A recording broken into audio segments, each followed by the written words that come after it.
రాష్ట్రంలో ఒక కీలక చర్చ జరుగుతోంది. అదేంటంటే జగన్మోహన్ రెడ్డి తీసుకొచ్చిన సంస్కరణలను చంద్రబాబు ఆపలేకపోతున్నారు. జగన్మోహన్ రెడ్డి తీసుకొచ్చినటువంటి పథకాలను, జగన్మోహన్ రెడ్డి తీసుకొచ్చినటువంటి ప్రాజెక్టులను చంద్రబాబు ఆపలేకపోతున్నారంటూ రాజకీయ వర్గాల్లో ఒక చర్చ సాగుతోంది. అందుకు ఉదాహరణగా సచివాలయ వ్యవస్థను చూపిస్తున్నారు. అదే సమయంలో ల్యాండ్ టైటిలింగ్ యాక్ట్ను, భూ రీసర్వే ప్రక్రియను చూపిస్తున్నారు. ఆ రోజు సచివాలయ వ్యవస్థ పైన విషయం జిమ్మారు. సచివాలయ వ్యవస్థ అనవసరం అన్నారు. సచివాలయ వ్యవస్థలో అక్రమాలు జరిగాయి ఉద్యోగుల నియామకంలో అంటూ మాట్లాడారు. కానీ అధికారంలోకి వచ్చిన తర్వాత అదే సచివాలయ వ్యవస్థ ద్వారానే ఈ ప్రభుత్వం పాలన కొనసాగిస్తోంది. విపత్తుల సమయంలో సచివాలయ వ్యవస్థ ద్వారానే ఈ ప్రభుత్వం కీర్తిని పొందుతోంది. ఈ ప్రభుత్వం మనుగడ సాగిస్తోంది. లేదంటే ప్రజల్లో తీవ్రమైనటువంటి వ్యతిరేకత వచ్చేది. ఇటీవల తుఫాను వచ్చిన సందర్భంగా సచివాలయ వ్యవస్థలు పనిచేసినటువంటి తీరు వల్లే రాష్ట్ర ప్రభుత్వానికి మంచి పేరు వచ్చింది. లేదంటే రాష్ట్ర ప్రభుత్వం ఆ అంశంలో తీవ్రంగా విఫలమయ్యేది. స్థానికంగా ఉన్నటువంటి సచివాలయ ఉద్యోగులు అక్కడ ఉన్నటువంటి ప్రజలకు సహాయం చేయడం కారణంగా ప్రజలు ఎంతో కొంత లబ్ధి పొందారు, ఎంతో కొంత ఉపశమనం లభించింది. అదే ఈ తెలుగుదేశం కూటమి ప్రభుత్వం సచివాలయ వ్యవస్థ లేకుండా పనిచేసి ఉంటే నియోజకవర్గ కేంద్రాల నుంచి, మండల కేంద్రాల నుంచి అరకొరగా ఉన్నటువంటి ఉద్యోగులు వెళ్ళి అక్కడ ప్రజలకు సహాయక చర్యలు అందించే క్రమంలో విఫలమయ్యేవారు. అది ప్రభుత్వానికి తీవ్రంగా చెడ్డ పేరును తెచ్చిపెట్టేది. కానీ సచివాలయ వ్యవస్థ ఉద్యోగులు ఉండడంతో ఆ ఉద్యోగులు నిరంతరం ప్రభుత్వ ఆదేశాలతో తూచా తప్పకుండా పనిచేయడంతో ఈ ప్రభుత్వానికి మంచి పేరు వచ్చింది. అందుకే దాన్ని ఆపలేక జగన్మోహన్ రెడ్డి తీసుకొచ్చినటువంటి ఈ సంస్కరణను ఆపివేయలేక తెలుగుదేశం కూటమి ప్రభుత్వం దానికి పేరు మార్చే ప్రయత్నం చేస్తుంది. ఆ ఉద్యోగులను వేధించే ప్రయత్నం చేస్తుంది. ఆ వ్యవస్థను ఏదో విధంగా నిర్వీర్యం చేయాలని సర్వదా శతదా ప్రయత్నిస్తూనే ఉంది. కానీ సాధ్యం కావడం లేదు. అది జగన్మోహన్ రెడ్డి తీసుకొచ్చినటువంటి సంస్కరణకు ఉన్నటువంటి బలం.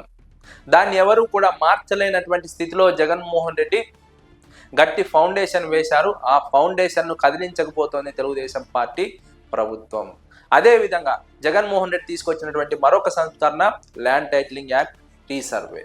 ఈ అంశంలో తెలుగుదేశం కూటమి ప్రభుత్వం ఎన్నికలకు ముందు జగన్మోహన్ రెడ్డిపై తప్పుడు ప్రచారాలు చేసింది. వారి అనుకూల మీడియా రాజకీయ పార్టీలకు మించి తప్పుడు ప్రచారం చేసింది. అయినప్పటికీ కూడా అధికారంలోకి వచ్చిన తర్వాత అదే రీసర్వే ప్రక్రియను చేపట్టాల్సి వస్తోంది ఈ తెలుగుదేశం కూటమి ప్రభుత్వానికి.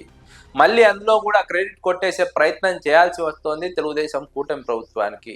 ఇప్పుడు జాతీయ స్థాయిలో కాదు, అంతర్జాతీయ స్థాయిలో దావోస్లో వరల్డ్ ఎకనామిక్ ఫోరం సదస్సులో కేంద్ర మంత్రి అశ్విని వైష్ణవ్ ముందు economist Geeta Gopinath land titling act పైన, రీసర్వే ప్రక్రియ పైన జగన్ను ప్రశంసించడం తెలుగుదేశం పార్టీకి మింగుడు పడిన అంశం, తెలుగుదేశం పార్టీకి జీర్ణించుకోలేని అంశం. జగన్మోహన్ రెడ్డి పాలనా దక్షతకు ఉదాహరణగా నిలుస్తున్నటువంటి అంశం. ఈ అంశంలో కూడా తెలుగుదేశం కూటమి ప్రభుత్వం వెనక్కి తగ్గడానికి అవకాశం లేదు. ఎందుకంటే గీతా గోపీనాథ్ లాంటి వాళ్ళే అన్ని రాష్ట్రాల్లో ఈ ల్యాండ్ టైటిలింగ్ యాక్ట్ను అమలు చేయాలి, ఆంధ్రప్రదేశ్లో అమలు చేసినటువంటి సంస్కరణలను అన్ని రాష్ట్రాలు అందిపుచ్చుకోవాలని సూచించిన నేపథ్యంలో తెలుగుదేశం పార్టీ వెనక్కి వెళ్ళే అవకాశం లేదు. దీన్ని కూడా ఖచ్చితంగా అమలు చేయాల్సిందే. అటు సచివాలయ వ్యవస్థ, ఇటు ల్యాండ్ టైటిలింగ్ యాక్ట్. ఏవైతే తెలుగుదేశం కూటమి ప్రభుత్వం అధికారంలోకి రాకముందు తెలుగుదేశం పార్టీ జగన్మోహన్ రెడ్డి పైన అస్త్రాలుగా మార్చుకొని విష ప్రచారం చేసి, తప్పుడు ప్రచారం చేసి, ప్రజలను మభ్యపెట్టి, ప్రజలను అయోమయానికి గురి చేసి, గందరగోళానికి గురి చేసి అధికారంలోకి వచ్చారో ఆ రెండు వ్యవస్థలే ఇప్పుడు ఖచ్చితంగా అమలు చేయాల్సినటువంటి పరిస్థితి ఏర్పడింది. వాటిని నిర్వీర్యం చేయలేనటువంటి ఒక పరిస్థితి ఏర్పడింది. ఆ స్థాయిలో జగన్మోహన్ రెడ్డి సంస్కరణలు తీసుకొచ్చారు. ఆ సంస్కరణలు తీసుకురావడమే కాదు, వాటిని ఎవరు కదిలించకుండా ఒక బలమైన ఫౌండేషన్ వేశారు.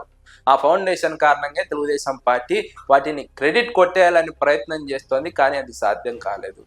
ఇప్పుడు తెలుగుదేశం పార్టీకి ఇది చాలా కీలకమైనటువంటి దశ. ఒకవైపు జగన్ తీసుకొచ్చిన సంస్కరణలను ఆ రోజు వ్యతిరేకించి ఈరోజు మళ్ళీ అమలు చేయాల్సి వస్తూ ఉండడం, కంటిన్యూ చేయాల్సి వస్తూ ఉండడం. అదే సమయంలో జగన్మోహన్ రెడ్డి ప్రతిపక్షంలో ఉండి 11 సీట్లకు పరిమితమయ్యి తెలుగుదేశం కూటమి ప్రభుత్వం ప్రతిష్టాత్మకంగా తీసుకున్న మెడికల్ కాలేజీల ప్రైవేటీకరణ అంశాన్ని అడ్డుకోవడం, ప్రైవేట్ వారిని ముందుకు రాకుండా జగన్మోహన్ రెడ్డి సక్సెస్ఫుల్గా వ్యూహాత్మకంగా వ్యవహరించడం తెలుగుదేశం పార్టీకి చాలా ఇబ్బందికర పరిణామంగా విశ్లేషకులు అంచనా వేస్తున్నారు. అధికారంలో జగన్మోహన్ రెడ్డి ఉన్నారా, చంద్రబాబు నాయుడు ఉన్నారా అన్నంతగా జగన్మోహన్ రెడ్డి ప్రభావం చూపుతున్నారు తెలుగుదేశం కూటమి ప్రభుత్వం పైన. జగన్మోహన్ రెడ్డి ప్రశ్నలకు సమాధానం చెప్పలేకపోతున్నారు. జగన్మోహన్ రెడ్డి ముందు తెలుగుదేశం పార్టీ వాళ్ళు నిలబడలేకపోతున్నారు. జగన్మోహన్ రెడ్డి వాదనను కొట్టి పారేయలేకపోతున్నారు.